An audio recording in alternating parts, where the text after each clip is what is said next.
వెళ్ళండి, మంచి ఫలితాలు సంప్రాప్తిస్తాయి. తదుపరి కుంభరాశి. కుంభరాశి వారికి ఈ వారం అనుకూలంగా ఉంది. వృత్తి ఉద్యోగపరంగా బాగుంటుంది. నూతన ఉత్సాహం కనిపిస్తుంది. నూతన ఉద్యోగ ప్రయత్నాలు కలిసి వస్తాయి. వ్యాపార రంగం అనుకూలంగా ఉంటుంది. పంచమ అష్టమాధిపతి అయిన బుధుడు ఏకాదశంలో ఉన్నారు. అదేవిధంగా లాభాధిపతి ద్వితీయాధిపతి అయిన గురువు పంచమంలో ఉన్నారు. సంతాన సంబంధం విషయ వ్యవహారాలు జాగ్రత్త వహించాలి. అలాగే ఎవరైతే కన్సీవ్ అయ్యారో వాటి విషయంలో కొన్ని జాగ్రత్త వహించాలి. మిస్క్యారీ అవకాశం కూడా లేకపోలేదు. ఆరోగ్యం ఎట్ల శ్రద్ధ వహించడం చెప్పదగినది. అదేవిధంగా మెడికల్ రంగంలో ఉన్నవారికి చాలా అనుకూలంగా ఉంది. భాగస్వామ్య వ్యాపారంలో ఉన్నవారికి ఈ వారం కాస్త లాభాలు వచ్చే విధంగా గ్రహతులు గోచరిస్తోంది. బంధుమిత్రులతో కలిసి పుణ్యక్షేత్రాలని సందర్శిస్తారు. నూతన వ్యాపారాలు ప్రారంభించాలనుకుంటారు. అదేవిధంగా భూ సంబంధించిన విషయవహారాలు ఏవైతే ఉన్నాయో నత్తనగా ఉంటుంది. డబ్బును ఆదా చేసుకోవాలి. సేవింగ్స్కి వెళ్ళాలి. ప్రస్తుతానికి ఎటువంటి ఇన్వెస్ట్మెంట్స్ చేయొద్దు. ఉన్నది ఫిక్స్డ్ డిపాజిట్ అయినా చేసుకుని భవిష్యత్తు కోసం ఉంచాలి అన్న భావంతో ఉంటారు. సంతానం మంచి అభివృద్ధిలోకి వస్తారు. సంతానం కోసం చేసే ప్రయత్నాలు కలిసి వస్తుంది. ఎప్పుడో కొన్న స్థలాలు మంచి రేట్ రావడం, అది అమ్మేసి ఇంకో చోట ఇన్వెస్ట్మెంట్ చేద్దాం అనుకుంటారు.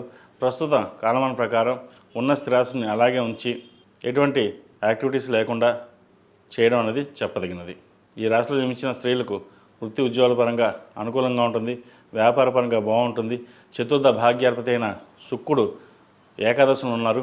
జీవిత భాగస్వామితోటి మాట పట్టింపులు వచ్చే అవకాశం లేకపోలేదు. సప్తమాధిపతి అయిన రవి కూడా ఏకాదశంలో శుక్రుడితో కలుస్తున్నారు.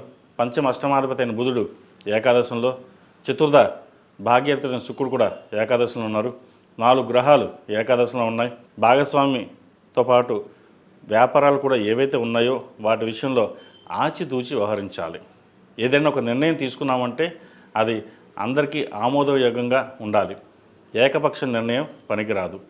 అన్నీ బాగానే ఉన్నాం, నాకు నేనుగానే చేస్తాను, నాకు ఎవరి సలహాలు అవసరం లేదు అని అనుకోవద్దు. మీకు ఏలినాటి నడుస్తుంది. ద్వితీయంలో శని బాగున్నారు కుటుంబ స్థానంలో. అయినా సరే తీసుకునే నిర్ణయాలు ఒక్కొక్కసారి తప్పు అవుతుంది. ఎందుకని? జన్మరాశులు రాహు, మనస్థిమితం ఉండదు. మగవారైతే విలాసాలకి ఎక్కువగా ధనాన్ని ఖర్చు చేయడం ఉంటుంది. ఏదైనా సరే ఖర్చుల విషయంలో జాగ్రత్త వహించాలి. రూపాయికి 2 రూపాయలు వస్తుంది, కానీ వచ్చిన ధనాన్ని సద్వినియోగపరుచుకుంటే భవిష్యత్తు బాగుంటుంది. లేదు మనం డబ్బులు బాగానే ఉన్నాయి, మనకి ఇబ్బంది లేదు, ఖర్చు పెట్టేసుకుందామంటే భవిష్యత్తు ఇబ్బంది పడాల్సి వస్తుంది. ఏలినాటి నడుస్తున్నా బాగున్నా కూడా జన్మరాశిలో రాహు వీరికి అంత అనుకూలంగా లేదు. కాబట్టి రాహు ప్రభావం ఎక్కువగా ఉంటుంది. కాబట్టి సుబ్రహ్మణ్య స్వామి అభిషేకం చేయడం, సుబ్రహ్మణ్య స్వామికి హోమం చేయడం, సుబ్రహ్మణ్య పాశుపత హోమం చేయడం చెప్పదగిన సూచన.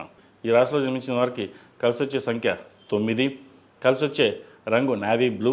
ఏదైనా పని మీద బయటకు వెళ్ళేటప్పుడు శుక్రవారం